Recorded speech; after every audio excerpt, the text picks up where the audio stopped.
fail in that task. I know I have, because our relationships are never perfect.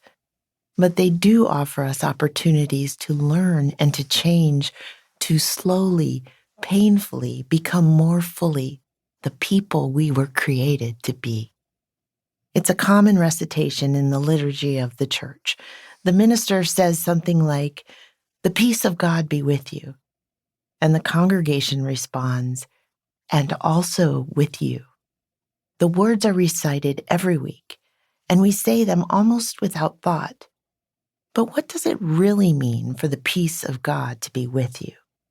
It's hard for me to imagine a divine presence, relationship, or any sort of peace that comes along with all the doubt and mystery that surrounds our muddled efforts to make sense of God. But we know what it's like for a person to be with us.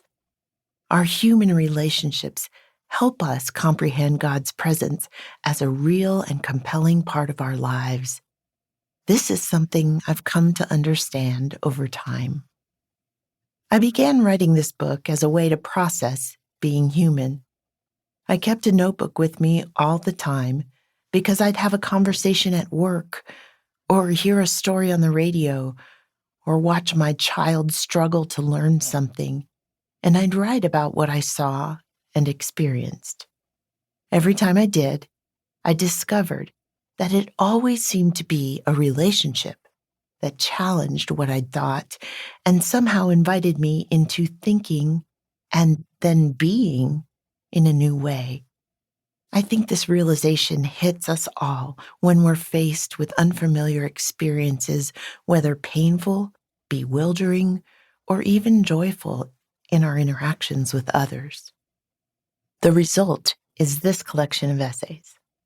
With each one, I invite you to explore with me what it means to be human, how relationships with one another, with God, and even with ourselves can change us if only we will let them. Each chapter describes a moment when I reckoned with and deepened my understanding of who God is and who we are through the lens of a relationship. In recollecting these encounters with others, I shine a light on the interactions that changed my view of life and faith and community. You're invited along for the ride, to take the opportunity to examine your own life and find the wisdom to grow in the relationships that have shaped you. I suspect you'll find that whether healthy or unhealthy, blissful or broken, it's the relationships in your life that have been your best teachers, too. Many people think religion is all about following the rules and, if you do it right, being rewarded with a good life and, we trust, an afterlife.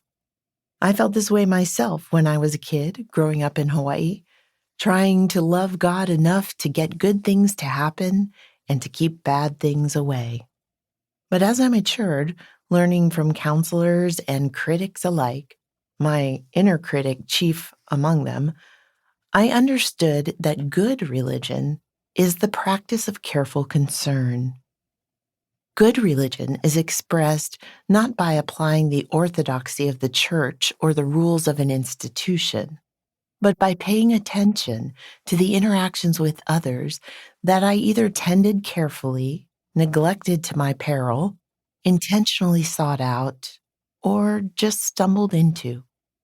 Good religion is trying to learn whatever lessons my relationships offer by keeping the spirit of loving God and one another at the forefront of our lives. By practicing this kind of religion, I am slowly trying to become the person I was put on this earth to be. As I wrote this book, more layers of this idea unfolded. Yes, relationships can change us for the better, but there were plenty of intense interactions that left me in the same state they found me, or sometimes worse. I had to learn, painfully, to embrace others with authenticity and true openness in order to change. Telling the truth about our lives and opening ourselves to the truths of others takes courage. But when we're brave enough